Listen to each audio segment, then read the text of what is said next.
We're not presenting on every image, but we wanted everyone to be able to see all the images. I'm going to go ahead and start scrolling through those, but feel free to chat as we're doing this. This is just a casual view. Yes, I'm going to type, which means I can't talk and type at the same time. I'm going to say, welcome all. Unmute if you want. There, did And I? I see Marilyn. Welcome, Marilyn. Howdy, everybody. Hi. Hi, Mike. Hey, Mike. Howdy. Quite So a few yeah, plates I so for those of you recognize. that we don't know really well, I think I'm so familiar with you guys' work because, putting the book together and everything. I feel like I know you so well, but I'm Alice and that's Sarah E. above me on my screen. I don't know where she is on your screen, but Waving. we love all of you for sending in your wonderful submissions. This book is such a joy to put together. It's a little bit harder every year because it's just like, so good. It's the hard part is picking awards and all that kind of stuff. Is just you guys are so talented and you refresh and inspire me every year. And for the people who are newer this year or who have come back from being away from the Polk Street Review for a while, oh my gosh, I mean, thank you so much for either finding us or refinding us because all your work is just incredible. And I have to say this, Bonnie, I'm going to say this. I have to say, I screwed up Bonnie's prose piece in the book. It's totally my fault. There were some repeated paragraphs at the end of her piece. That's on me. That's not on her. I sincerely apologize, Bonnie. I feel so bad about that. I wish you wouldn't. I wish you wouldn't. It was fine. I You feel know, so I do bad. dumb stuff every day. Well, So, listen, I do dumb stuff all the time. So so I definitely it's fixed now. Did I admit everybody? I'm trying to check my admits too.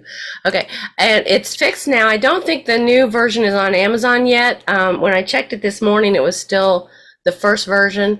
So, but on the Lulu link that everybody should have, that's the corrected version. And because the formatting changed with that loss of a couple extra paragraphs, some of the page numbers aren't exactly what they were in the that all of you guys got as pre-orders. And I'm going to tell you this, you guys have, 100 years from now, these error-ridden first versions will be worth a fortune, that's right. I'm keeping mine. I'm keeping Oh mine. gosh. Well, I tell you, I never felt so dumb. I was just like, how did I do that? How did I do that? I don't know. It just was what a You mess. just liked the piece so well. You wanted to I repeat did it. like the piece There so you go. well. No, And I think, at some point, I was recovering from surgery when I was working on the book for the most. oh, I think part of my brain just like left me or something. It wasn't brain surgery, so I don't know what. I mean, I didn't have brain surgery, but I just sort of lost my focus or something. And for some reason, I thought, oh my God, I left out the last 4 paragraphs of her story. I got to copy and paste them in there really fast. And then I got the book and I'm like, why are the last 4? They're there again. I was like, oh no. So I don't know what happened. It was a mess. But anyway, I apologize, Bonnie. I love you. I love you too. Oh, the adventures in publishing, right? So usually I just have to say, like, oh, if you see any typos, that's on me. In the introduction or something, anything's like a typo, that's my fault. But I don't usually have to apologize to somebody for like really, really kind of screwing up their piece. So Alice, you worked so hard on the editing. I don't think that it's a problem. well, Yeah. I just feel bad, but you guys are all so sweet and nice and kind and forgiving that I can't feel too horrible, but I do. But anyway, so that's that. I just did want to do a kind of a public mea culpa for that and let you guys know that if you or friends order new, if you order more books or if anybody orders books from now on, Bonnie's piece will be perfect in it. And the only difference between those books and the ones you guys have in your hands will be slight changes in some of the page numbers for some of your pieces. Because I did have to move things around. And if you do get a new book, I'm sorry, but there's a few more little stupid filler photos from me because I had to fill some weird white space that aren't in the first version of the book that will never be able to be bought again. So again, we all have these rare and valuable in the future copies. That's my spin. What can I say? Works If for you're me. Yeah, there If you you're go. just entering what you're seeing on the screen, we have our series of different images that were published in the book, but also we're to our sponsor section. So thank you, sponsors who have made this possible. Some of our sponsors are present with us tonight. Thank you, sponsors, again. And so just a shout out to those who are artists and a shout out to those who enable arts. One of our stories behind our name and our motto, what would you call a mascot, I guess, is the grasshopper.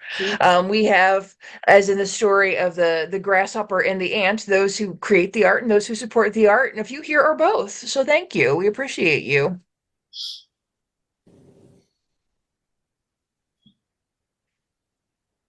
All right. Alice, that's the end, unless you want me to start back from the beginning, but I think it's almost 7 o'clock on the I think dot. it is too. So now is when I'm going to ask everybody officially mute yourselves, except Sarah E. and myself, although I will probably mute off and on because I tend to cough when I'm talking. So if I go away for a minute, don't worry, I'm just coughing. But hopefully you guys all have food and drink and fun with you. Sarah E. is going to get us started. And when we ask you to present, of course, unmute yourself then. But the rest of us will stay muted. So like most Zooms, we can all clap for people, but we're all going to be muted, so nobody's going to hear it. So you can snap, you can clap, you can wave your hand, do whatever you want. And then at the end, we'll all unmute after all the presentation, and we'll just, really, really give the big shout outs. So Sarah E., take it away. Perfect. Yep. I am Sarah E. Morin, and together with Alice Kavanaugh-Scober, we edit the Polk Street Review. Or Alice does far, far more, though, including the design of the beautiful cover, the really in-depth editing, getting it all uploaded to Lulu. I mean, all the magic is happening because of Alice. And I also want to give a shout out to my husband, who's off screen. Spike Paul Wilson did also help with a little bit of the editing this year.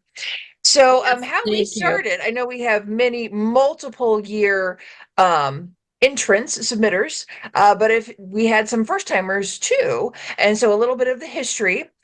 We are the second pair of editors to be in charge. It was started before us and featured largely Noblesville creators. We still have a special heart for people with connection to Noblesville, but we have expanded globally. And we have submitters who come from different countries, different continents. And so we are a local heart, but also a global reach.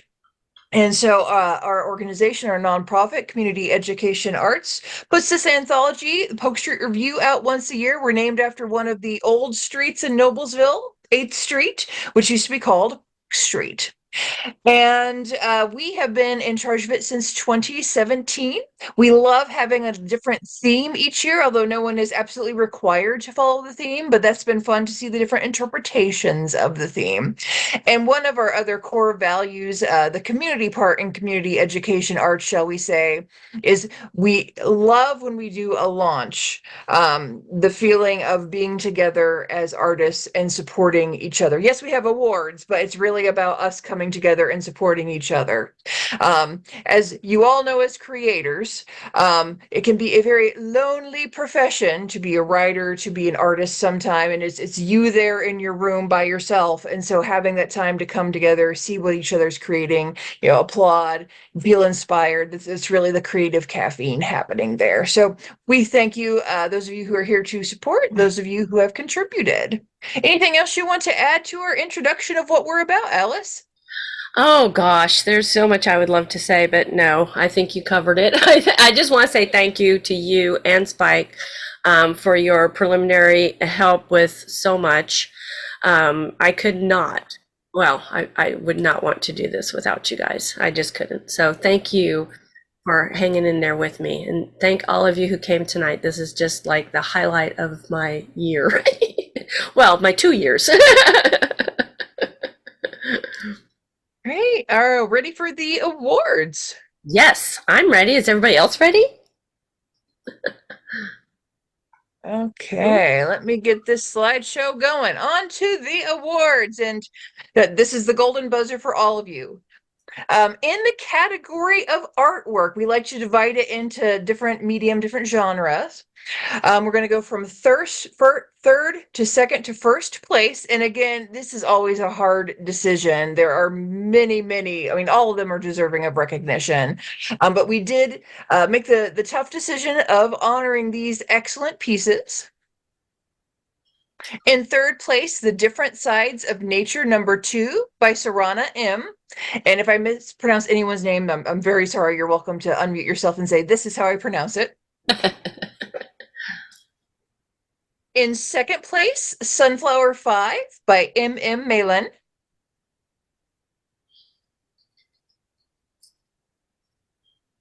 And in first place, After the Storm by Tim A. Baker.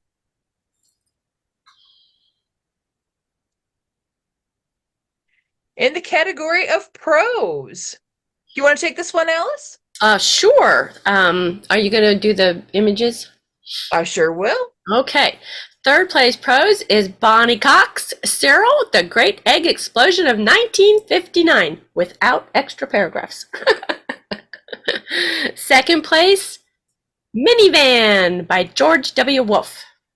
And first place, Everything Here is Served with Vegetables and Beer, M. Meelan. Excellent. Congratulations. And poetry lyric, we put these together in one category, and for several years, I feel like this has been the one with the most submissions. Mm-hmm. In third place, Web by Ken Conklin. In second place, To the Great Blue, whoop, preview, no one saw that. To the Great Blue Heron at the Edge of the Pond by Bonnie Cox Searle. And in first place, Unscathed by Ramzi Albert Rihani. Yay. Congratulations. Great. All right, back to you, Alice. All right, so I'm going to do the special award and the award of merit winners. So our special award goes to Michael E. Strossel for The Wound, which we just, let me explain a little bit about special awards. Special awards are we are given when we feel that either a submitter or a particular piece has somehow resonated, something that takes us out of our normal category awards. And this award goes to Mike for his poem, The Wound. We feel it's such a brave poem.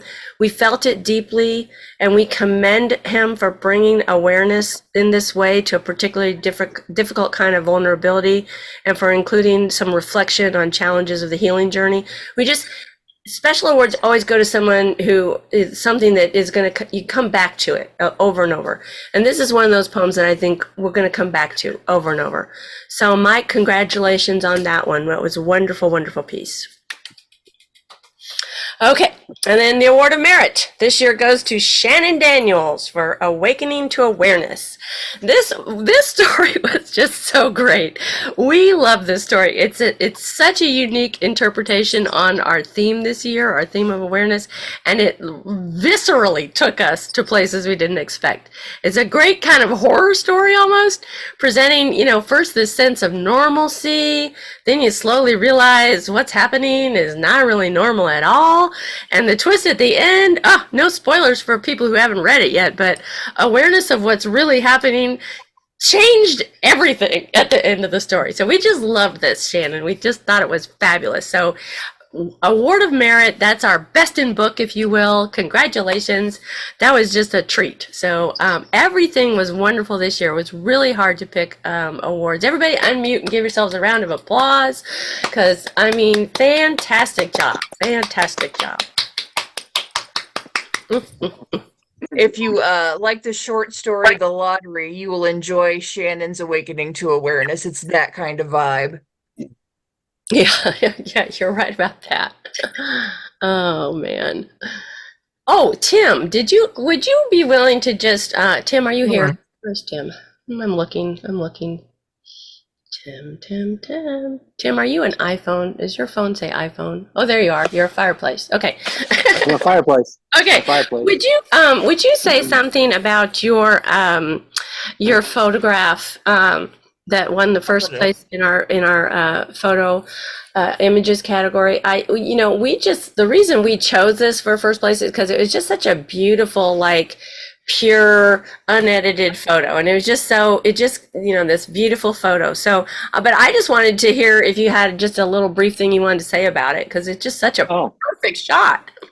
Well, thank you so much. It was great. I just happened to be by Morse, excuse me, by Morse Reservoir after a huge storm, and I just looked up and I saw it's actually a double rainbow. If you look up, you can see.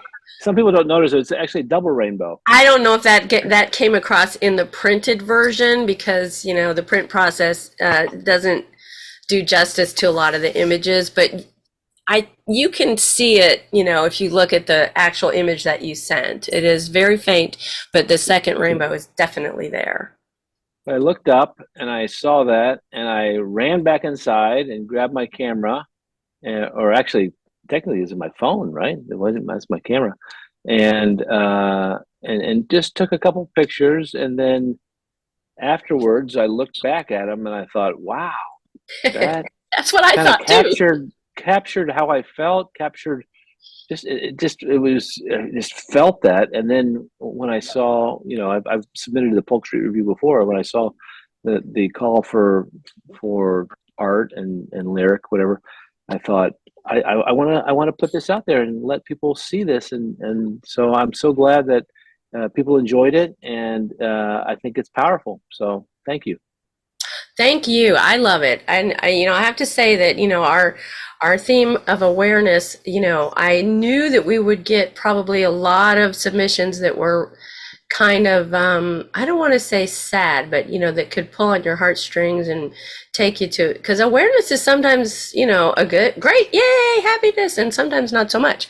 And this picture really evokes hope and beauty and light, and the way the light is under the rainbow, I thought was really, really wonderful. And it really kind of touched me that way. So thank you so much for submitting it. Okay. And I also thought the title was good, because it's reflective of our lives, and kind of the things that happen in our life, and then after the storm is kind of an important part of our lives. 5 poems that are titled "After the Storm 1," "After the Storm 2." It's something that is very metaphorical. So I thought that was a great submission. Thank you for that so much. Yes. All right. Now, Alice, stop talking. On to the presentations. I'm sorry. I could have a conversation with each and every one of you that lasted an hour and a half about the one thing you're going to share with us tonight. So, or something in the book. Somebody tell me to stop. I'll tell you to stop, Alice, because I would love to hear from George Wolfe about his poetry piece.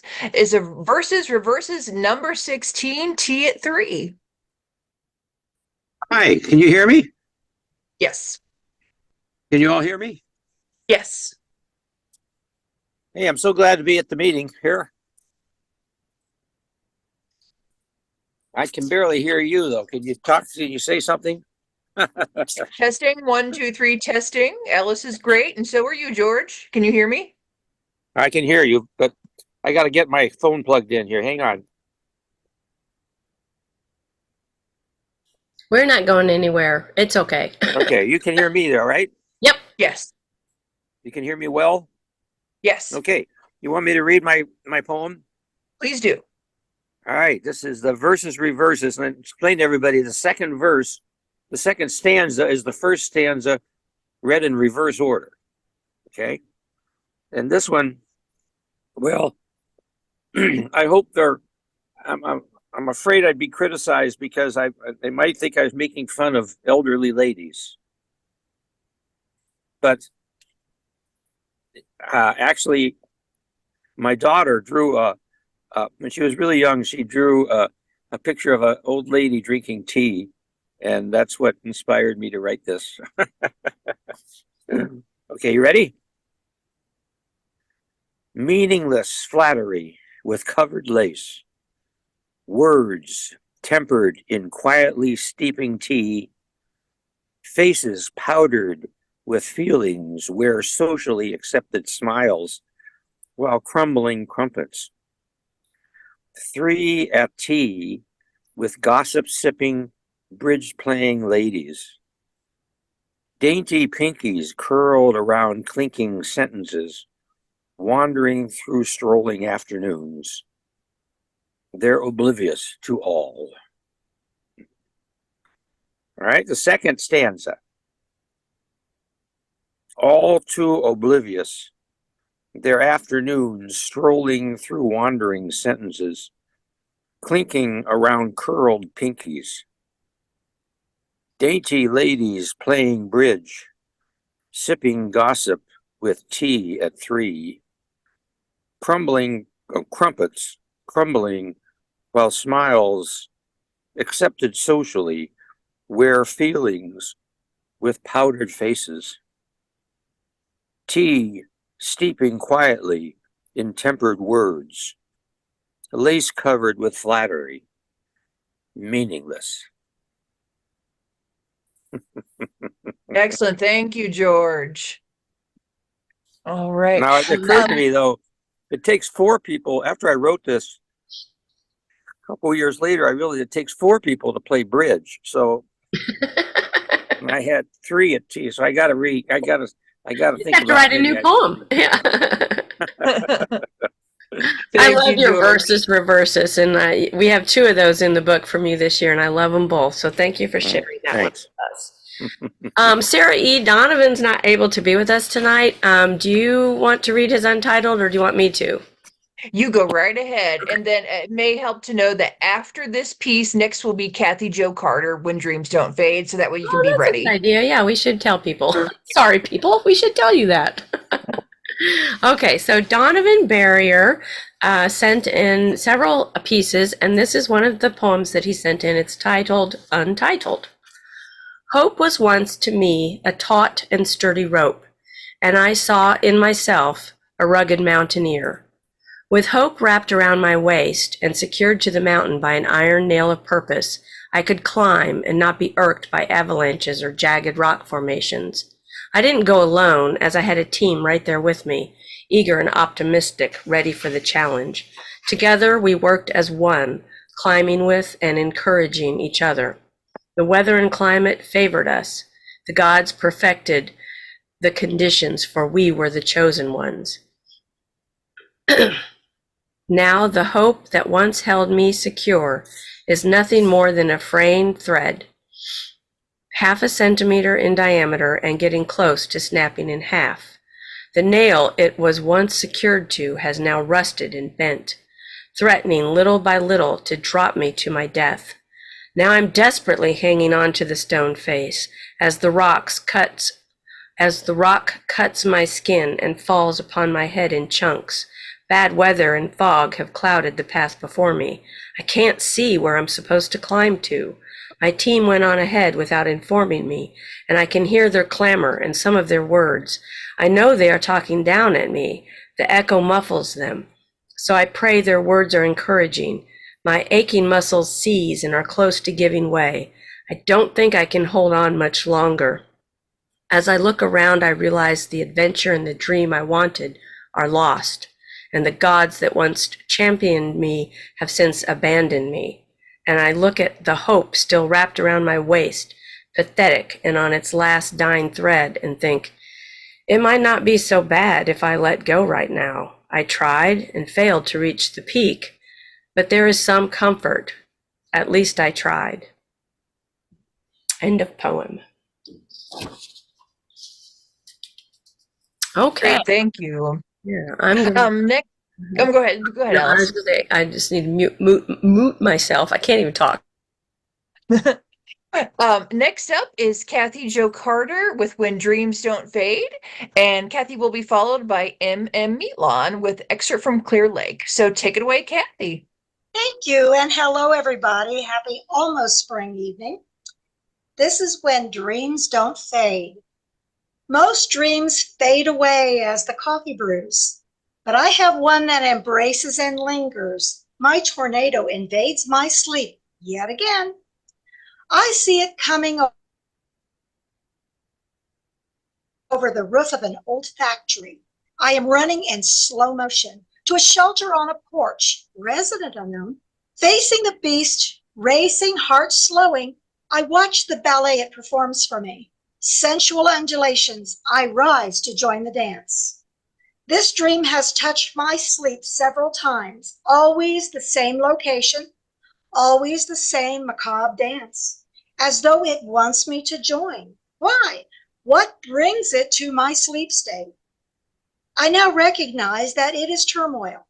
That twister stands for what my brain struggles to comprehend, a decision that must be made, a piece that begs an invitation to the dance.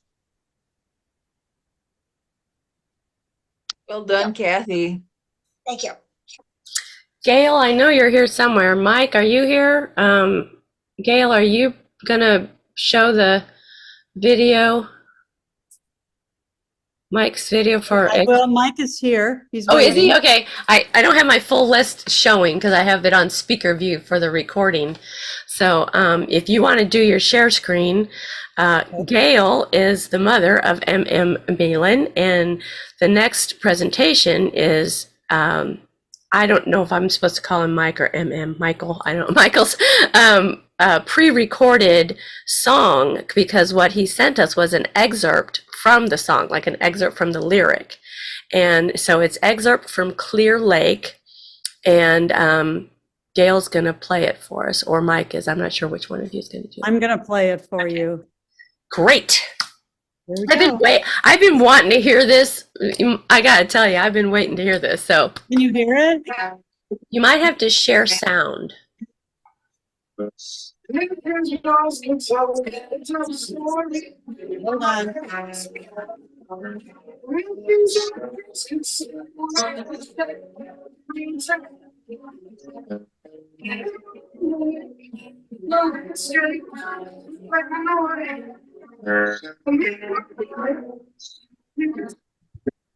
I'm going to try to figure out where shared sound would be.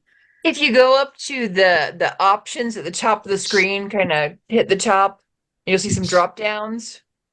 One of those options that should be on the far right in the drop down box, it'll be share sound. It might even say like optimize for video. Okay, wait. Ugh. Don't see my meeting.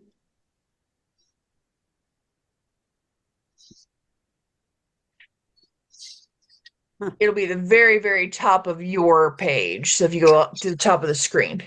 Where the meeting is, but I am not seeing that right now. Ah. All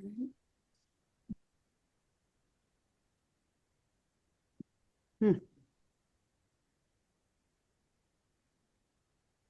Okay, there we go. Stop video. Remote control. More. Where would it say it? My microphone is on. If you go to the very, very top of the screen, Yeah. if you're already sharing, which you are, then there should appear a menu bar. And if you go to the far right of that menu bar, there's a drop down box. Yeah. Share computer sound. There we go. Okay. I'll Yay. try. Yay. Okay.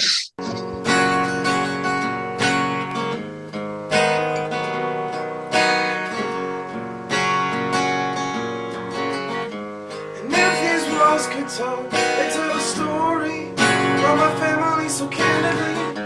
And if these old trees could sing, they wouldn't understand what they mean to me. And out on the lake,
was wonderful. I'm so glad that you were able to share that.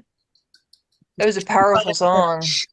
Oh, it's great. And it's, it's really nice to have that full version of the little excerpt that we got. And so thank you both for putting that together for us to be able to hear it tonight.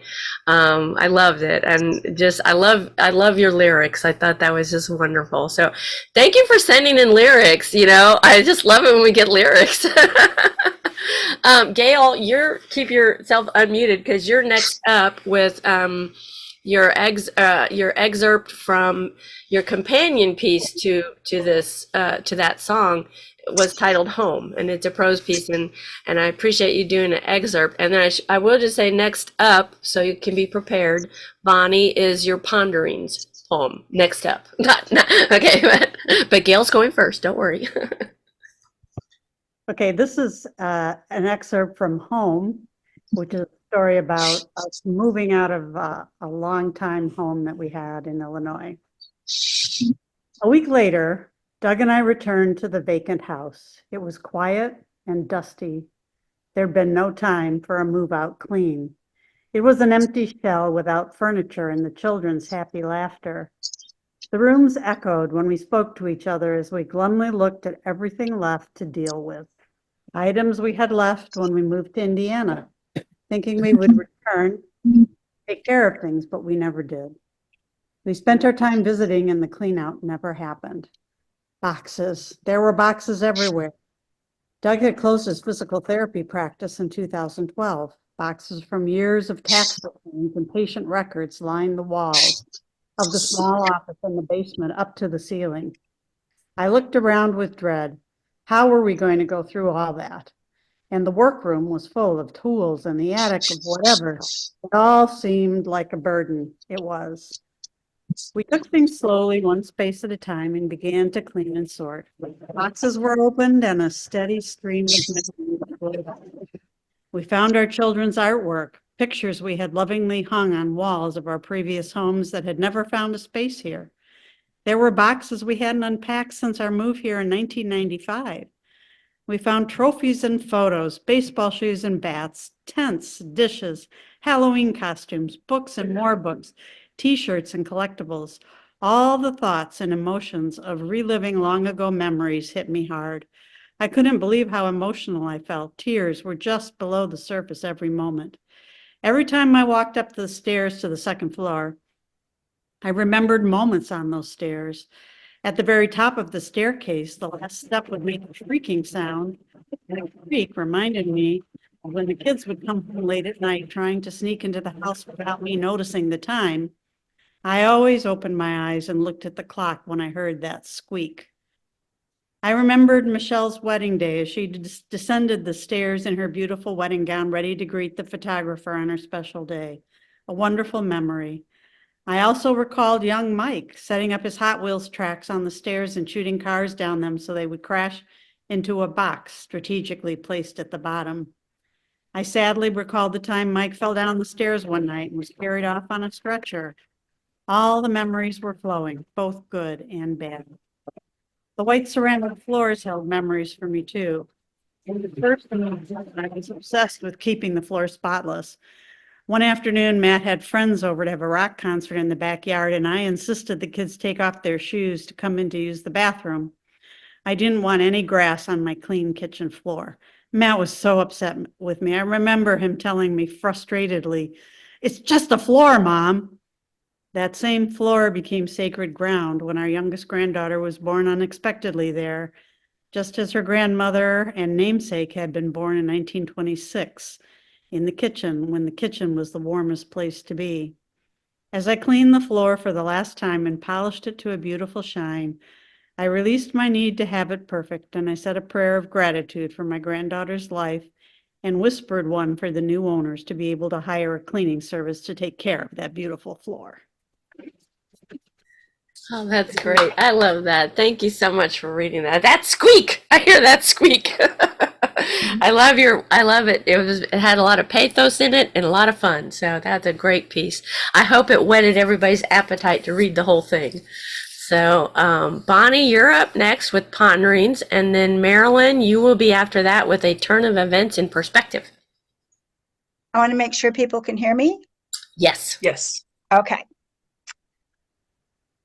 Ponderings.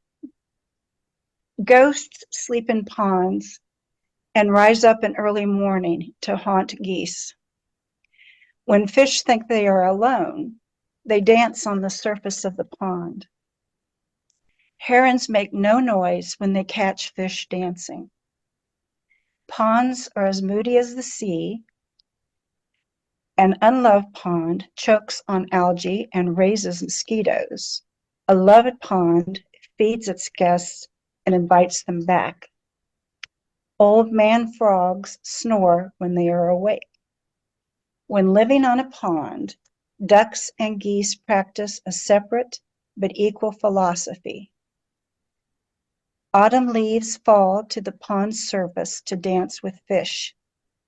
Muskrats sashay back and forth past dancing fish on the pond.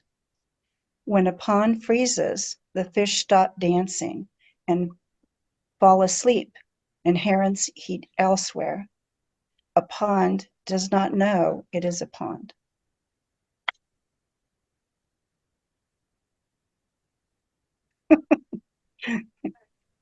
Thank you. That was great. Okay, Marilyn, you are up with your beautiful poem, A Turn of Events in Perspective. I call it beautiful. That's just me, but go ahead. Okay, can you hear me?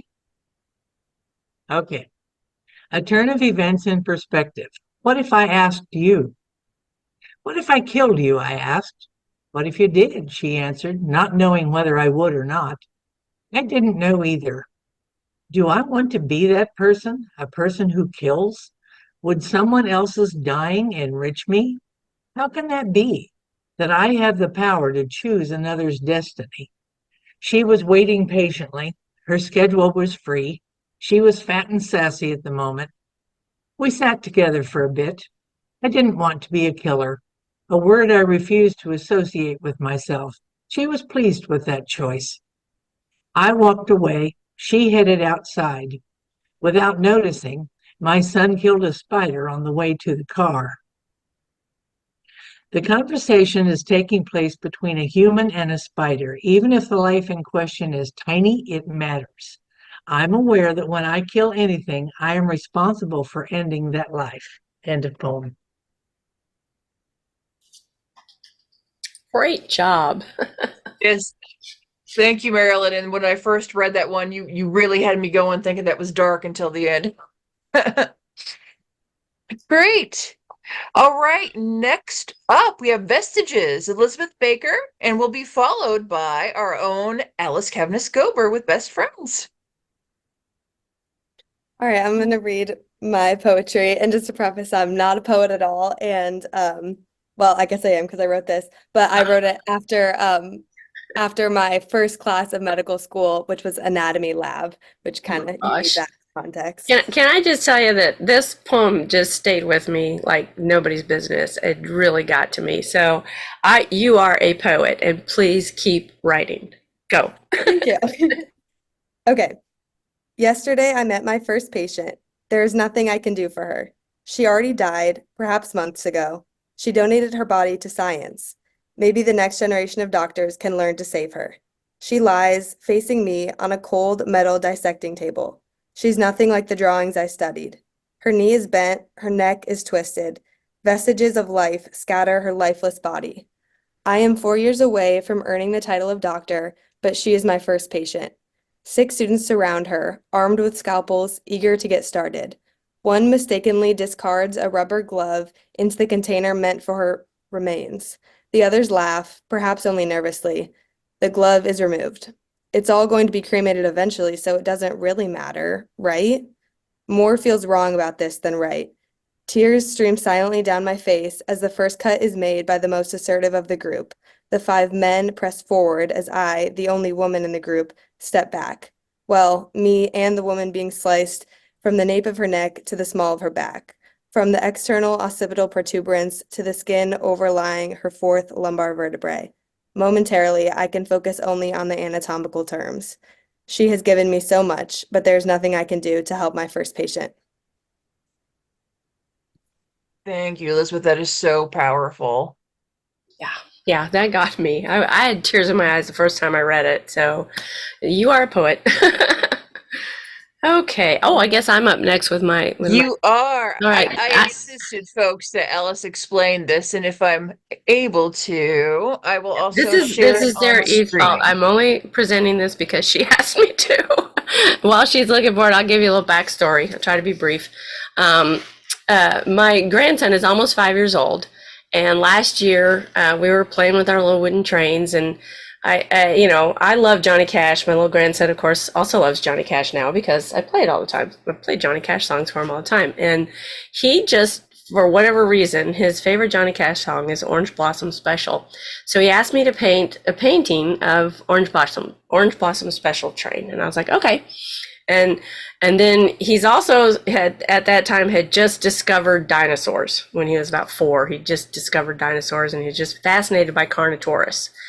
And he said, I wish the Orange Blossom Special could be friends with Orange Carnotaurus. And I'm like, why not? So I put Orange Carnotaurus in my painting, and I painted this for him. And it's a 16 by 20. It hangs in his bedroom. And I can tell you, when I gave it to him, I didn't let him see it while I was working on it. And he just loved it. So it's a silly little painting, but it's probably my favorite painting I ever did, just because of the look on his face when, I gave it to him. And I felt it was fitting with awareness, because his awareness of these creatures, a train and a Carnotaurus being friends, just kind of broke my heart in the most happy yet poignant way. I wish our world could be that way, that things that are so different, people who are so different, could be best friends. And then, my awareness that, my lack of talent as an artist, because I know I'm not a great artist, made him so happy, was just like the best gift that I could be given. So anyway, Sarah E made me share that with you. So that's why it's there.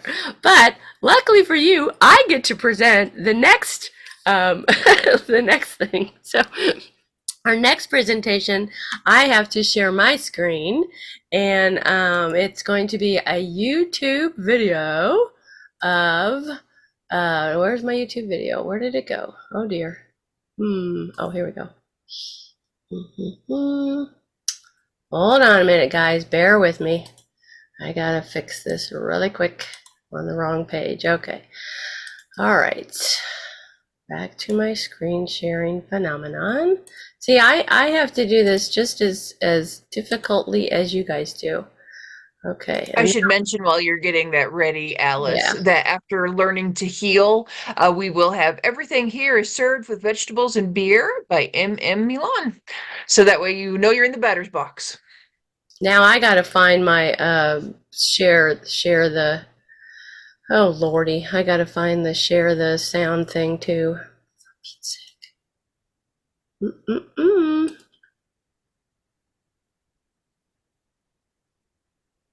Okay, share sound. I found it. Okay. This is a song called Learning to Heal by my good friend Keith Ray, and Rhea, sorry. And he is a singer-songwriter, and he can't be with us tonight, but he sent us this link, so here we go. This is kind of Keith writing himself a self-help kind of a tune. This is called Learning to Heal.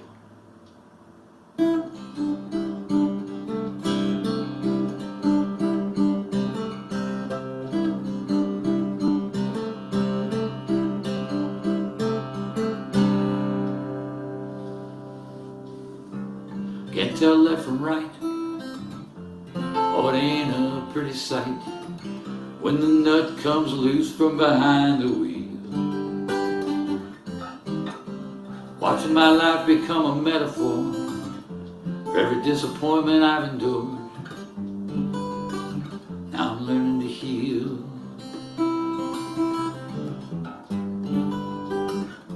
Learning to heal.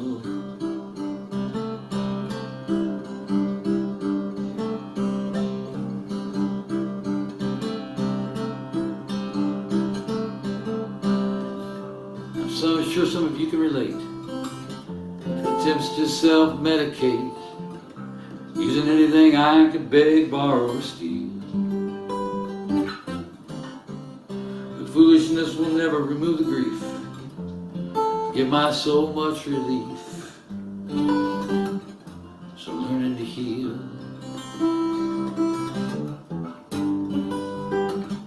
learning to heal.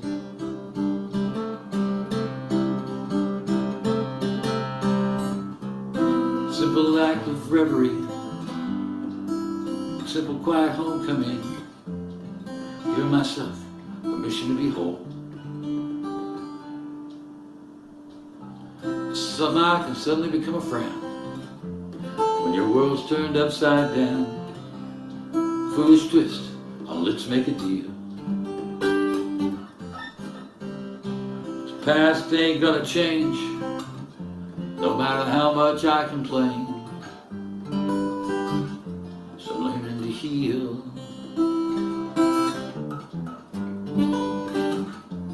learning to heal.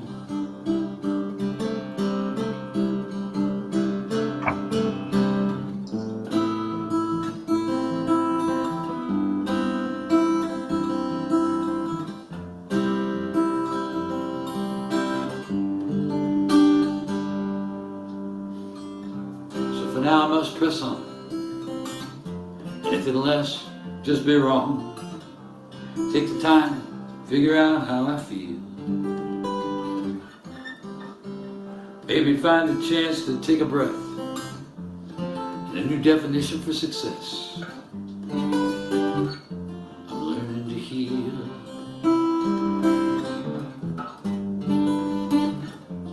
learning to heal.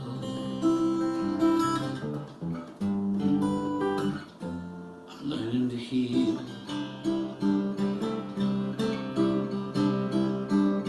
learning to heal, learning to heal, learning to heal.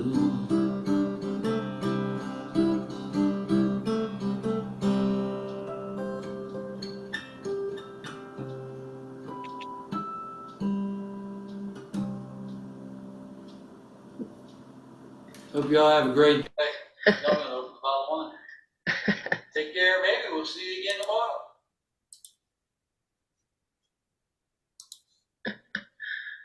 Oh, that Keith, he's such a gentle soul. I really enjoy that. Okay, Sarah E., take it away. All right, it is You're time for announcing. it is time for Everything Here is Served with Vegetables and Beer by M.M. Milan, and followed by Mike Stroessel. Mike will be reading Beware of Walking into Webs While Wandering the Woods and Sky.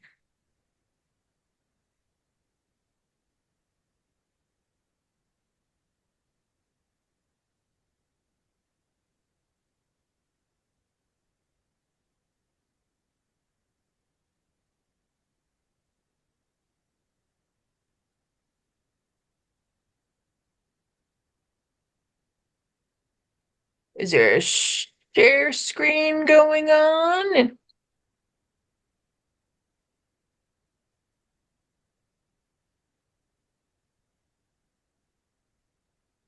Hi, can you hear me at all? Hello? Yes, now we can. Okay. Sorry. I got for some reason I can't share video, but I can share my audio. So, all right. This is an excerpt from Everything Here is Served with Vegetables and Beer. David pressed me later. What happened to the snake? And flashes of its flayed body, bones, and meat strewn about a wooden table, and the smell of peanut oil filled my mind. We're having it for supper. I coughed it out. The cook couldn't get us any other meat today. David turned, retched, and looked back at me like I was evil. I didn't like it much better than he did, but I learned food wasn't to be wasted. We really didn't have a choice. I know it sucks, bro, but it's all we got. Don't say nothing to the boys. It'll taste just the same as all the other rice and beans we usually eat. I was faced for the first time with a mutiny. I knew David was going to tell everyone, and it was going to get worse. Refusing to eat was almost the worst of crimes for us. Dinner came, and grumbling almost started immediately. I served my plate, sat down, said grace, and ate, watching my friends and schoolmates struggling down. It tasted good, however unsettling it was. But this was the way of things, I thought to myself. I had done the butchering, I'd seen it all. I'd learned a life skill, but I was eating the snake as if it was eating its own tail. I had grown cold, embittered, and frustrated by my apathy. I didn't want to, but I knew I had to. So I crushed every empathy and every feeling and emulsified it into dust. The boy who thought the world was too loud was now the loudest in the room as I chewed through the meat. My silence was the loudest sound I'd ever heard. Fear escapes us terribly. Josiah, another boy in the camp with us, let out a long sigh after only eating a single bite. I could see him gripping the table. It was fear. Fear of what would happen if he didn't eat. Fear of eating a snake, a terrible fear, the kind that makes men do irrational things. I could see it like the lightning in his eyes. He couldn't move, rigid like a corpse. The color left his face, and I realized he wasn't breathing. Josiah? I chirped across the table as he looked up at me. What? He gasped. Air escaped out of his mouth as he blacked out briefly and fell out of his chair. Genius. He got out of maybe the worst punishment he could perceive because of his fear. A stroke of brilliance on a whim. This would be the last time we ate a snake. He nearly concussed himself. Josiah was sent to bed that night without supper, and I believe he wanted it that way. I remember Josiah fondly as a friend. He twitched, he stuttered, but was brilliant at remembering Monty Python or Mel Brooks sketches from memory for me to laugh at, as if we were the Marx Brothers or Smothers Brothers. We had fun, but more along the lines of Will Ferrell or Napoleon Dynamite type fun. He was tall and much stronger than I, lanky with tight spiked hair. We had been housemates the whole time at school. We shared books, read Hemingway and the Bible. We would talk at length about our beliefs, struggles, and thoughts. He was one of my few trustworthy allies who, despite his well-timed antics, was brilliant. We ran the school, as they say, and we did it politely and honorably. We kept our friends in check so all of us could pass our house inspection every week, figure out how to sneak notes to girls, and get our hands on contraband. Drugs, no. We managed to swipe candy, cigarettes, and pornographic playing cards on free days. We go on trips into town to see waterfalls and beaches. We conspired to keep it going and always didn't quite fail. I smile at the deceit, but it was our secret spy network. I knew everything that was going on at school at all times. At least I thought I did. Thank you.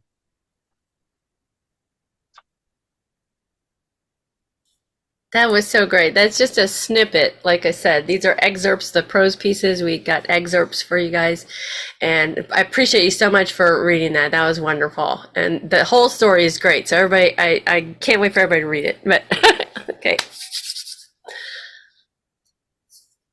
Sherry E., are you going to announce more? Mike, are you there? Sure.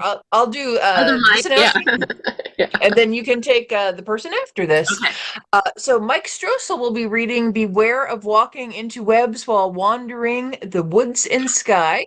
Will be followed by Patricia Rossi Sorrentino with a life-changing trip to the supermarket. Take it away, Mike.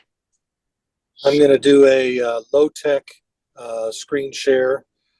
This is actually, I was walking in the woods after the rendezvous last fall, and somebody on Facebook posted a picture that got my attention, so I'm going to share that with you real quick here. Nice. That's the Poetry Society of Indiana Fall Rendezvous. Is that to which you are referring? Right. Okay. I don't know if you can see it without the reflection or not. Anyhow, No, that's good. her name is Mona Zamfirescu, and that's from her mailbox, a wolf spider. So I combined ideas, and that's where it came from. So, beware of walking into webs while wandering the woods and sky. Looking up at the night through trees, I traced the sparkle of gods with my fingers, drawing the mighty hunter and his dogs so I could be less afraid in the loneliness of the universe. A blur caught my hand as well as my eye, a sticky cosmic cloud, entrapping more with my fight to break free, wrapping fingers and nose, akimbo limbs in battle, and I was captured with the thought that this might be a spider nebula. And just as fast, I was somehow released again to knock cobwebs free, to pick my gaze back out of the sky, to follow the light of a guiding moon through the woods, all the while holding my suddenly loose pants from falling, wishing now I had Orion's belt.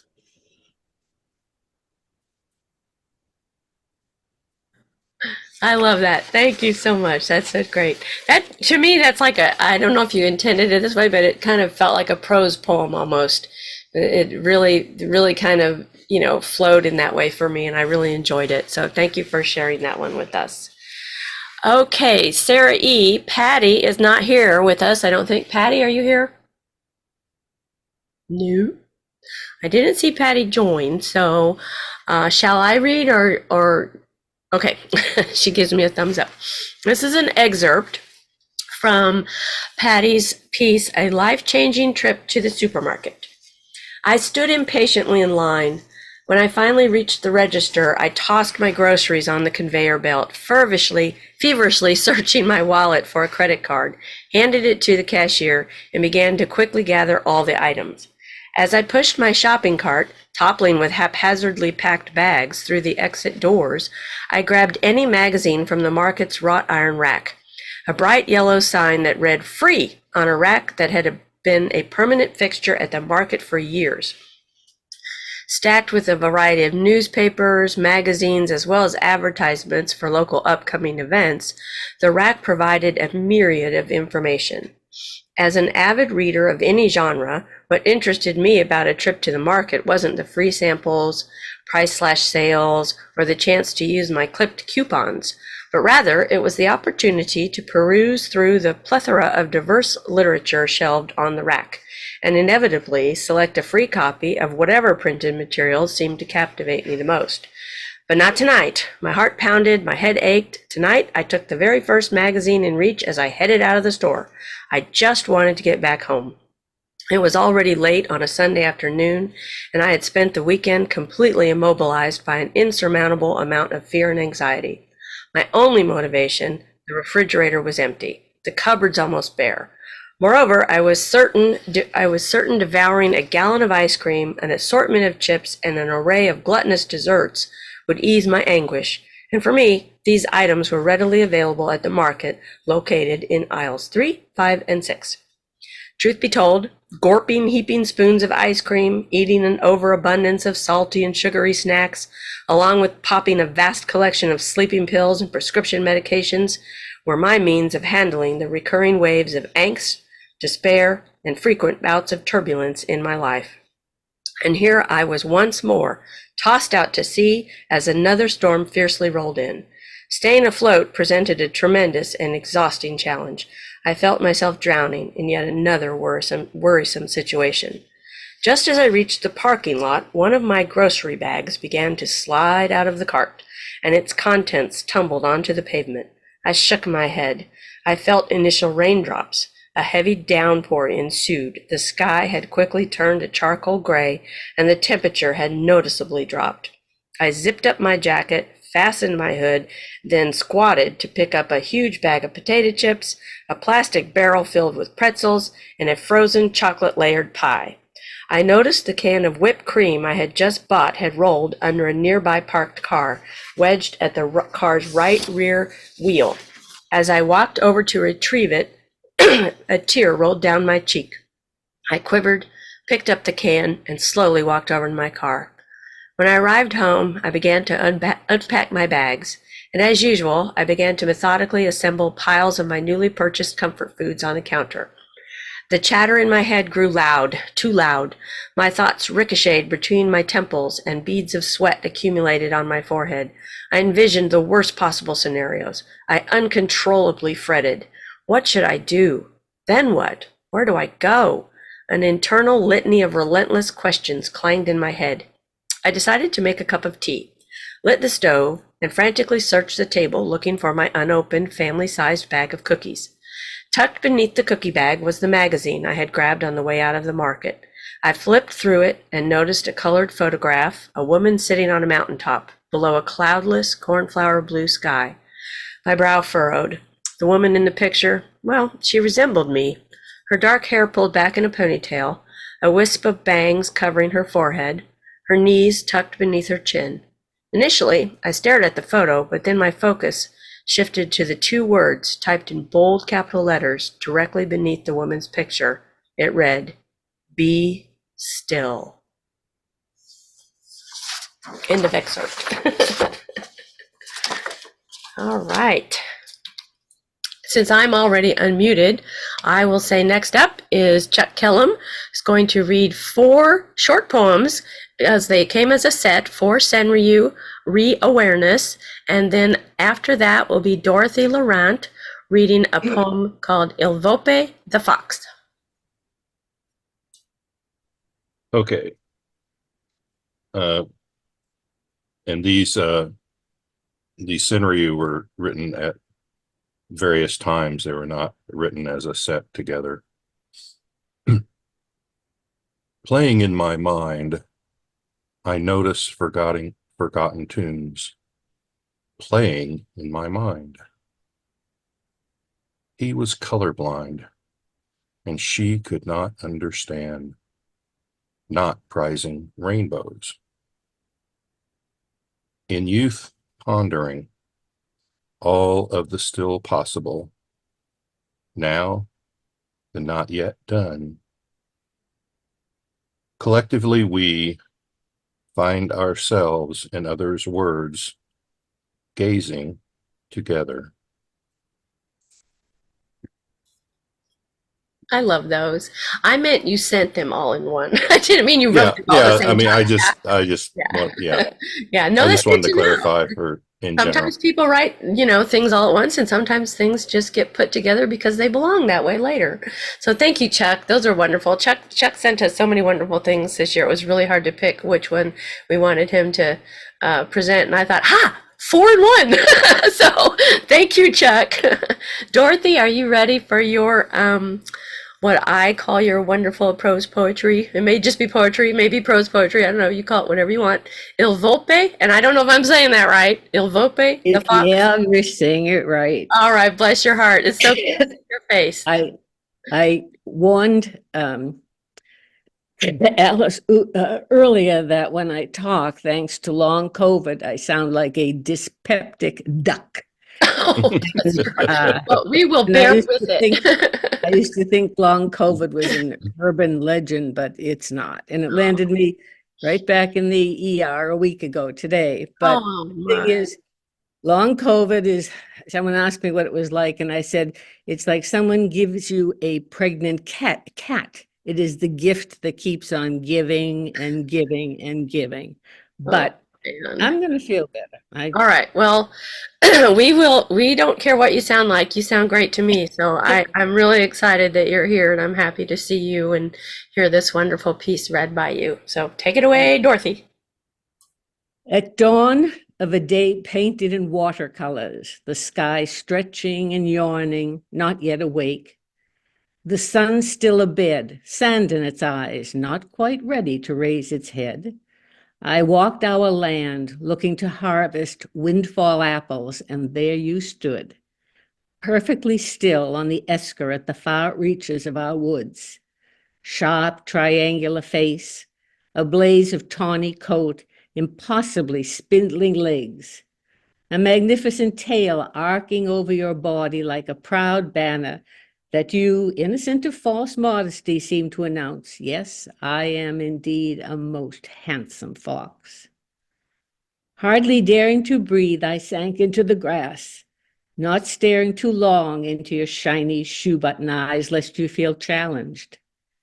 For long enchanted minutes we stayed in quiet communion, and then without haste, you moved slowly into the shadows as silently as only a fox can move. Never have I felt so blessed by a chance encounter. What spark of kinship did you see in me that you suspended vigilance, unafraid, unruffled, certain of your safe passage through my woods? I saw you daily that October, waiting every day at dawn until the one morning I overslept, arriving heartsick that perhaps I may have lost you forever, only to find you waiting for me. He was only tracing the limits of his range, someone scoffed years later. But oh, he was wrong. For comfortable with my human presence, curiously mapping the contours of my face, each day you came of your own volition, left at your own will and pace. What singular impulse made you reach across species to bridge our peculiar worlds? All I know is that even after a lifetime later, I remember the magical autumn of my questing fox, who made my woods a sacred place and left me changed forever by the gentle luminosity of grace. I love that. Thank you so much for sharing that. Oh, wonderful, wonderful. Next up, Bonnie, are you ready to read The Great Egg Explosion of 1959? Certainly. All right. Everybody Okay. prepare to laugh because Bonnie's pretty funny. As a writer, I don't mean you're just... Oh, I'm very funny anyway, so You're a treat. I'm told. No, my maternal grandparents are the gift that keep on giving. So here's another story about them. Okay. The Great Egg Explosion of 1959.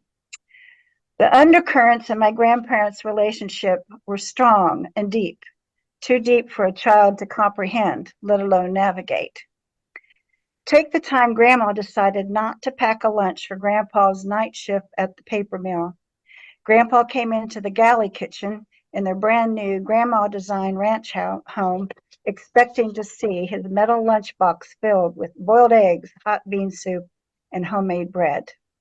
His expectations were not met. "Where's my lunch, Lily?" His shock seemed to shake the whole house. The door to Grandma's bedroom slowly opened, and she stood there, ramrod straight, a stately flower planted during the last years of the Victorian era. "You can make your lunch today. In fact, you can make your lunch from now on." Well, Grandpa's face did that fascinating change of color from farmer tan to bright red. It started at his neck and seemed to rise to his forehead like a glass being filled with cherry Kool-Aid. He made some guttural sounds, but no words formed. Finally, he sputtered that he didn't know how to boil an egg. He didn't know how to cook, and since he was the man who brought home the money, it was her job to keep him fed. "Too bad about you," said Grandma. She turned her back on him, dignified as always, and returned to her room. It is a mystery to me how Grandpa ate during his lunch break at the mill that day. Fast food restaurants were not yet available, except for the McDonald's in Columbus, but that was 45 minutes away. The next day, Grandpa asked me to boil some eggs for him to last the week. I heard water, eggs, and boil. I also heard, "Here's a quarter." I was 10. I filled a pot with water, threw 6 eggs in it, got the gas burner lit under the pan after burning my fingers twice, and thought, "There, that's done." My bike and I took off for the candy store 2 blocks away. I felt great. I could cook. I was flush with coin. You could get a lot for a quarter, at least 5 candy bars. You could also get pretty queasy after eating 5 candy bars in a short amount of time. I sought out Grandma in her room, whining and moaning like I was the sickest child ever in the whole world. "Too bad about you," she said, as she spooned Pepto-Bismol down my throat. I heard Grandpa stomping down the hall to the kitchen, and then a roar like a bear in pain. We rushed in to see Grandpa staring at the ceiling, bits of eggshell and cooked egg falling on his face like drizzly rain. He had turned bright red again. His head looked like a moldy strawberry. So there I was, standing between a moldy, angry strawberry of a man and a victorious lily.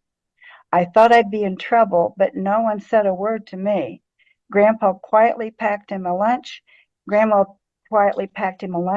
smug look on her face. Grandpa left for work, a defeated man. I think it took 3 days before he could remove all traces of the exploded eggs from the kitchen, and 7 before Grandma had a good word for him. The cause of her rebellion was never revealed. That's great. Good job, Bonnie. Thank you. You read that, so I wouldn't have been able to keep a straight face to read that, but Well, you're a professional. You did a great job.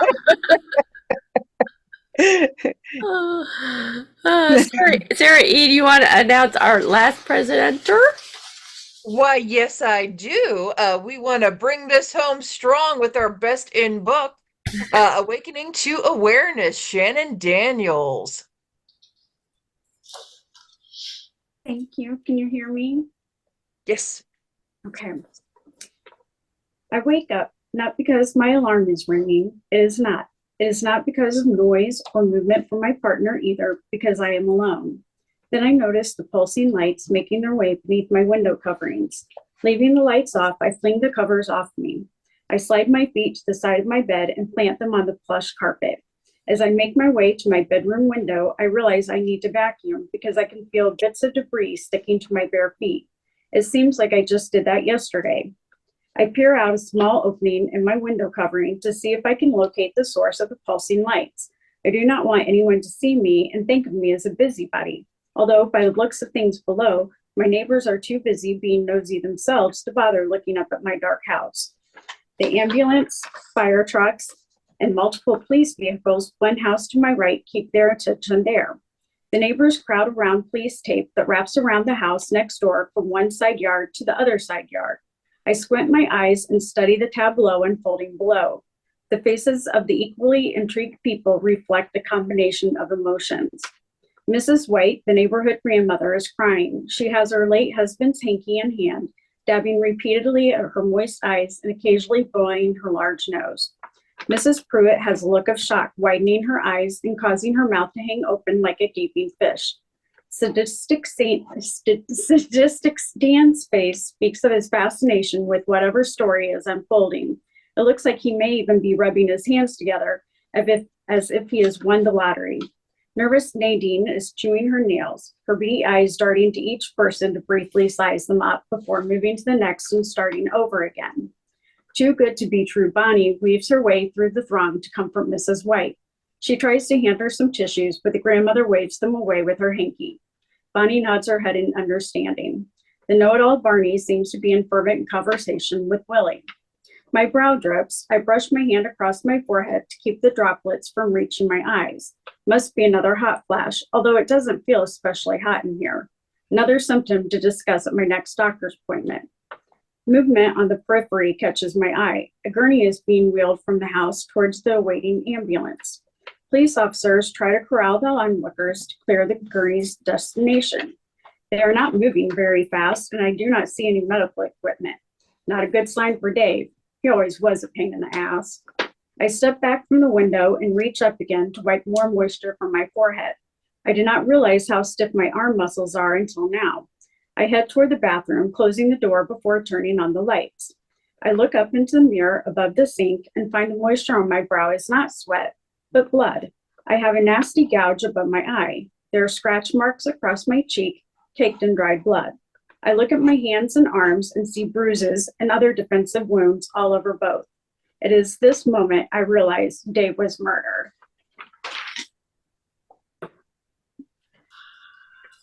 Thank you. Everybody unmute because we're done with the presentations. We have Q&A now. We can all just talk. But wow, that just really got us. Why don't you just tell us a little bit about, the story behind the story, and maybe, just however you came up with that story. Sarah E. and I were blown away by that. Right, Sarah E.? Oh, yeah, I loved it. I love that feeling of normalcy and like, something's wrong. No, something's wrong. No, something's wrong. Suddenly there's like covered in blood and bruises and oh my God, Well, I've actually submitted a couple of years in the past to Polk Street, and I thought about it this year and kind of put it off. And I started going to the Writers Galaxy group, and I want to thank them for being a safe and welcoming space for writers. And so my friend from work, Hopi, and I went, And they actually reminded me of the submission deadline. So I thought, well, I'll just go and take another look. And just reading the theme again, my deranged mind just just came out. I like the endings that are kind of a twist that you're not really sure what might be going on or happening. So yeah. Yeah. Well, I mean, I love how you kind of left it so we can all kind of decide where the first person narrator is in this story, like what's her role in this story, and Dave's role, and I love the names of the neighbors and all that, but I really love the way the narrator, who is, when you're reading it, it's me, it's, you know, me, I'm reading, I am this person, and you know, you left that open a little bit, I felt like, to the reader, and I know what I thought it meant, but you know, I like that, you know, there could be a lot of different interpretations with it, but it really really got us, because we were kind of chuckling, and they were like, wait a minute, you know, ambulances, what, you know, blood, bruises, you know, so thank you. yeah, so chime in, anybody, not just about Shannon's piece, but about anything else. But of course, you're welcome to chime in about whatever you want, because this is when you can ask questions or just say whatever you want to say, or rake us over the coals, or whatever you want to do. I'll chime in, Alice. Earlier, you made a real mistake. Uh-oh. You said that you were not an artist. Oh, well. An artist. Well, thank you. I'm a self-taught artist, and if you're a self-taught artist, you're not really an artist because you didn't take art lessons or whatever. So I mean, you know, but I appreciate that. I try. I'll just put it that way. I try. I've seen your work beyond that, the piece you did for your grandson, and you are. I'm not very good at like faces and bodies. So even a Carnotaurus, I was like, I don't know if I can paint a Carnotaurus. You know. Alice, if self-taught is the marking there of not being an artist, then most of us poets are not. Yeah, that's true. I think of it more in terms of like the visual arts. You know, that's such a stigma in the visual arts. If you're self-taught, it's not quite you're just not quite treated, you know, the same way as if you know, have an art degree from some prestigious art school or something. I think with poetry and writing, I mean, that to me feels a little different. Although I will admit that in my first incantation of going off to college, I was at some point an English lit major. So I studied poetry and I studied creative writing and I studied that kind of stuff. But that was a long, long time ago. But I've been writing poetry since I was like 8. So, you know, I mean, I don't know, self-taught or divinely inspired. You know, you pick. Let's all just say we're divinely inspired. I think I might have seen Gail with her hand up. Yes. Yeah, am I muted? No. Nope. I wanted to ask Shannon, she was mentioning some sort of a workshop. Was that through CEArts? Was that Gal's Guide? Were you talking about Gal's Guide to the Galaxy? Yeah. Yeah, it's in Noblesville. It's a women's down there. Like, are they still in Nickel Plate Arts? Yes. Yeah. Well, I'm sorry. Noblesville Creates. They changed their name. Sorry. So it's called Noblesville Creates. Is that online or something? No, it's a physical place in Noblesville, and Gal's Guide to the Galaxy has space in their space, and it's a wonderful place, and they do offer a lot of workshops and writing things, everything. But yeah, if you look up Noblesville Creates or Gal's Guide to the Galaxy, is that correct? Am I saying that right? I think that's right. Yeah. Is Gal's Guide to the Galaxy, is that actually a bookstore? It is. It's I think the first bookstore dedicated to women authors, to women authors. I think it's the first one in the country. I don't know. I can't remember. I'm sorry. My brain just doesn't remember things like it used to, but it's also called Writers Galaxy, and there's also guys that are in the group, and I've been a few times. Like I said, my friend Hopi and I, she's a writer also, and she got me and encouraged me to attend with her. And so we've only been a handful of times, and they did do a workshop, but we chose not to do it because it was over the holidays, and we haven't gone back since they've started meeting again this year, but we would like to. Well, I'm always interested in, I'm a self-published author, and I have a book that I'm always interested in meeting up with other writers. Oh, and- yeah. Well, it's run by Dr. Leah Leach, and she's a past she's submitted to the Polk Street Review before, and she's a good friend, and she's wonderful. Marilyn put the link in the chat to Gal's Guide if you want to look for that. Yes, Kathy Jo Carter, did you have your hands up, or you? No, I was just going to say I just pulled it up on my phone while Oh, is that? I saw your phone flash, and I'm like, she's either showing us something. Yeah, but Noblesville Creates has this little campus in these two old buildings right in downtown Noblesville, and Gal's Guide is in one of the buildings. So yeah, and they are a sponsor. Gal's Guide. Yes, that's right. Yes, Chuck, I saw that hand. Yeah, I want to comment too about your best friend's piece. Okay. I really like the perspective of the distant background in that. Oh, thank you. I really worked hard on that. How the tracks go back, and I didn't catch the tunnel opening at first, but just that whole sense of very small. It's a very small tunnel. yeah, but I really enjoyed that, just the way your countryside comes across. You show so much. I just really like the countryside in that. The theme of the friends and everything aside, I just love the adventure begins. I love the landscape in that thing. Well, thank you. That means a lot to me, because I tried to make it happy and pretty, and I forgot to tell you guys when I was doing my little thing, but there's one, if you look at the picture, the little set of rocks that is, if you're looking at the picture in the book, it's over to the left. There's a little set of rocks, and it was done with a palette knife, and Luke did that. It was full time, and I showed him how to use a palette knife, and he made those rocks that are to the other side of Carnotaurus. So, and he was just thrilled to do that. Ramsey, you have your hand up, and I hope we're saying your name right. That's right. That's right. You got it right. First, I just welcome. I'm so happy that you're here, because you guys, when you read this book and you read all his poetry, oh my gosh, I love this guy. Yes, go ahead.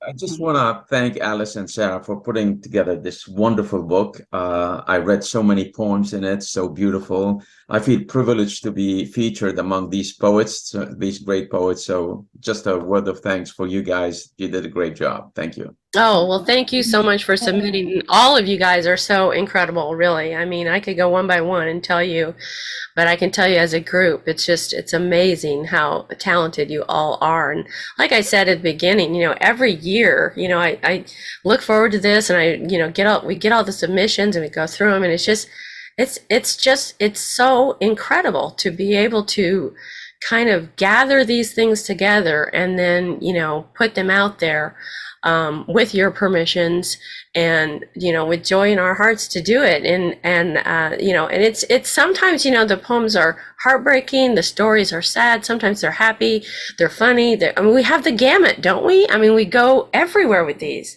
And I just want to say one thing about your poems, Ramsey, which you know this already because I already told you this, but I want to tell everybody else that there's something about the way you turn a phrase and the words you use to get your imagery going and everything. It takes me places. It took me places emotionally. It takes me places almost physically. I'm almost in a different location, and I see a different vision out there. And I love your poetry for that. And I'm so thrilled that you submitted this year. I really, really am. So welcome first time submitters, and welcome everybody who came back from the past, and welcome to those of you who just keep submitting and are, it's just great. You guys are all so great. Oh, Bonnie, yes. I agree with Ramsey, and I just feel so safe. Oh, good. I do. I feel very, very safe in submitting my work and being well received. And I'm just so grateful That makes so that it much. exists. Yeah. That means so much because, the worst thing in the world is to, not feel safe at any age. And I think when a lot of us who are self-taught, of poetry or anything, or if we're trained in serious ways, it's like your child or something, you're trying to put something out there, your inner self, your inner soul, something that you've created is very difficult to do. Yeah. And, some of us have been doing it for years and years, and it's still difficult to do, So it is, if you feel that we are a safe place, then we have done, 100% of our job, because hasn't that always been one of our goals, Sarah E., with everything we do? We just want it to be welcoming and not judgmental. I mean, we struggled when we took over the Polk Street Review publication, whether or not we should give out awards, because we didn't want it to feel judgy.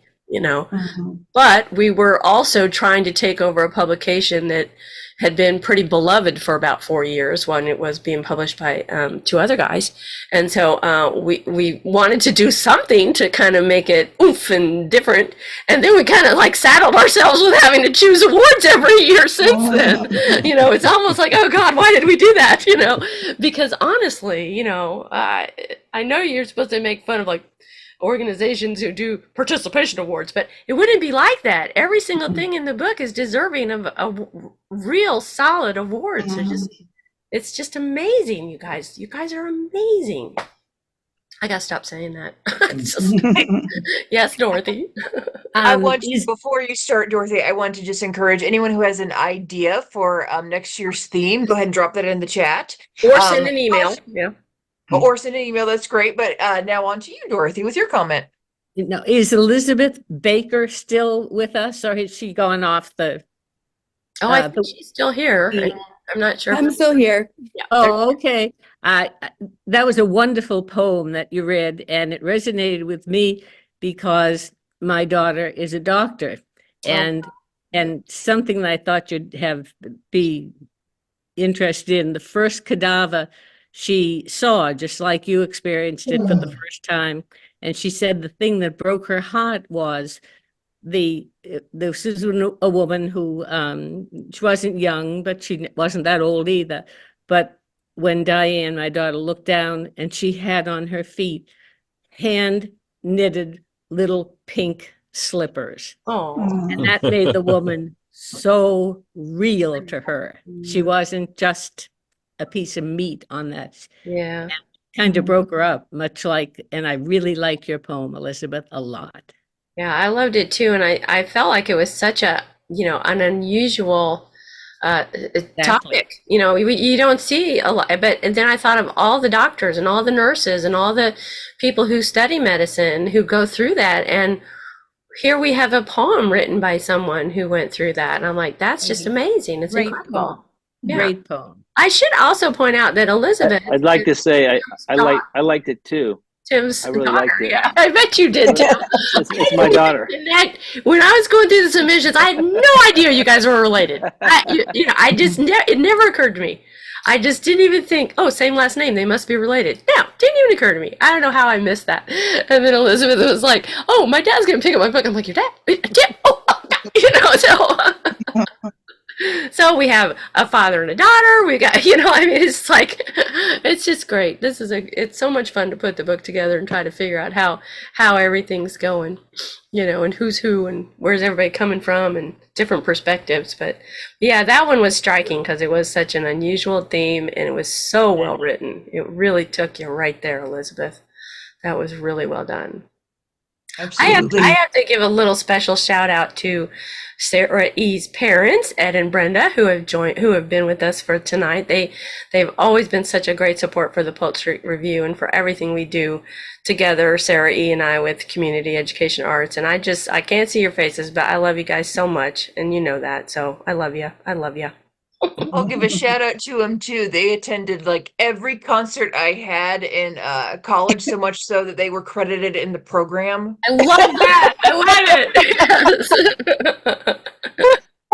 I think Chuck also had a comment. Oh yeah, sorry, Chuck, go ahead. Yeah, I wanted to go to Tim's photograph, and there's a phenomenon in that photograph that it kind of hit me. It struck me, and I don't know that I've ever noticed this before, but beneath the rainbow, the sky is lighter than outside the rainbow, and I don't know. I don't have a physical explanation for that, but as we were looking at it on the screen, I was thinking it was almost like the rainbow was a portal into a different dimension or a different thing. So it's like, and can you blow it up? Yeah, It because does. it's like, Wow. because it's like, it's one world or one dimension or one timeline of history on this side, and maybe it's something a different Yeah, like this part timeline on the other. It's like, yeah, yeah, like you could go into a whole nother world there. Yeah. but it just really is so. They're on the left. It's just such a striking difference, Mhm. and maybe it's an optical illusion. I don't know, but it looks like the sky is so much darker outside the rainbow than inside, and I really I wonder if it has think something that's to do cool. with it, if it's because it's over the water, if somehow the water reflection makes underneath the arc of the rainbow lighter, maybe. I don't know. I'm not a physicist or a meteorologist or whatever. I don't know anything about Yeah. it, but it's a great photo. That's all but I even know.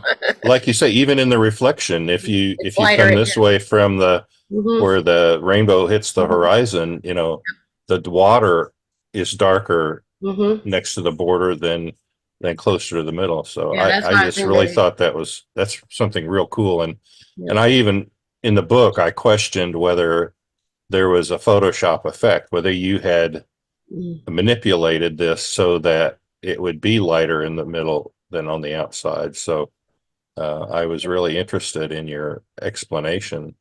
Yeah, that's Chuck. That is great because I've never. I mean, I've looked at this photo 1,000 times, and I mean, I kind of noticed that, but I never had the appreciation for the way you've just described it.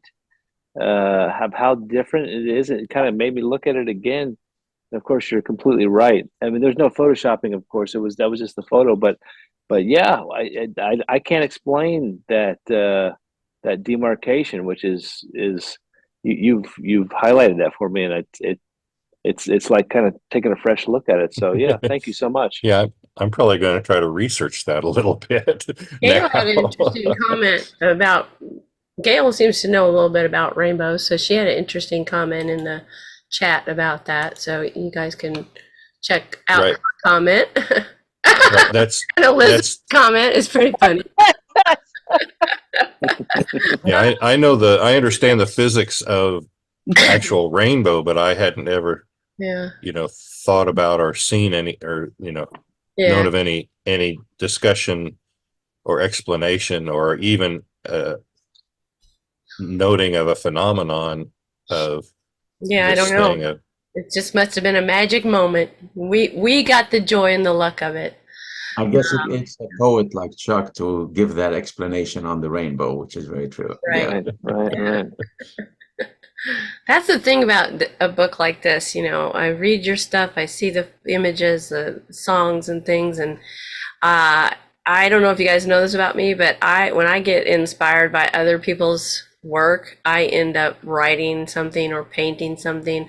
I do a lot of collaborations with people who have no idea I'm collaborating with them. And so putting this book together is a challenge for me because I get so caught up in all your talents and what you've done, and like you write about something like Mike's piece, The Wound, made me think about things in my life, and I ended up writing some stuff, and or one of Chuck's poems will make me think about something, or it from anywhere from all of you, I end up going into other places in my own creativity, and I collaborate with you guys more than just as the, one of the editors of the book. I mean, it's just like I'm collaborating with you guys as a creative as well, and you don't even know it.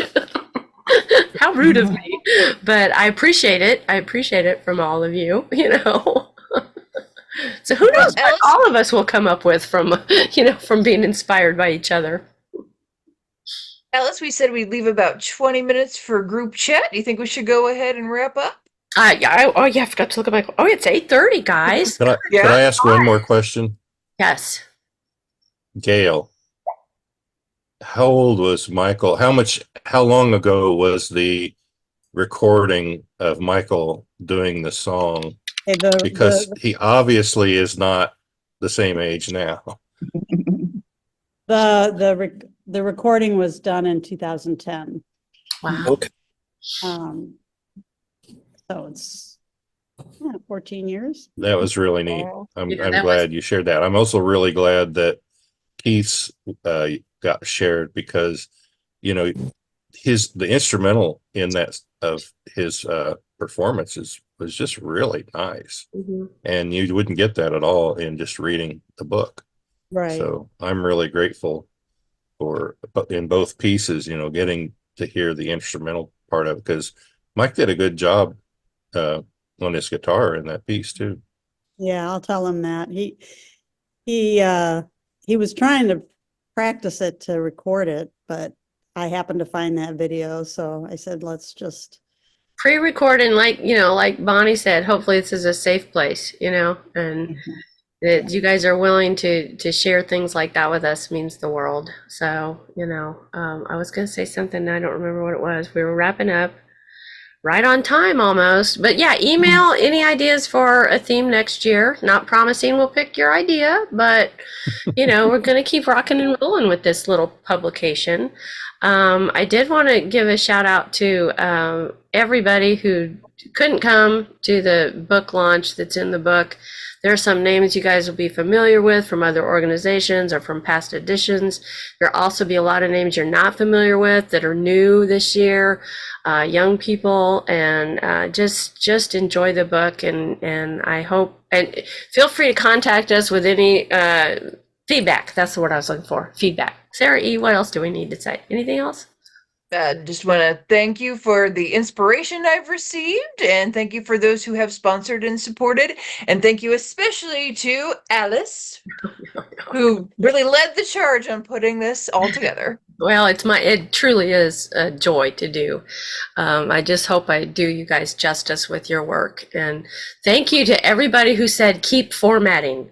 Because if you don't tell me to keep your formatting, I might change your formatting. Because it's all about not having a lot of white space in the book, because white space costs money. We don't want to drive the price up. And Mike, your name's going to be listed next year in the sponsors and everything. So thank you for that, and for all of you who support and encourage us to keep going with this book. Bless you, bless you, bless you. Thank you for another great year. Thank you. Thank you. Thank you. Okay, you're all free to leave. Now go celebrate yourselves. Thank you, everybody. Thank you. Amen. Bye.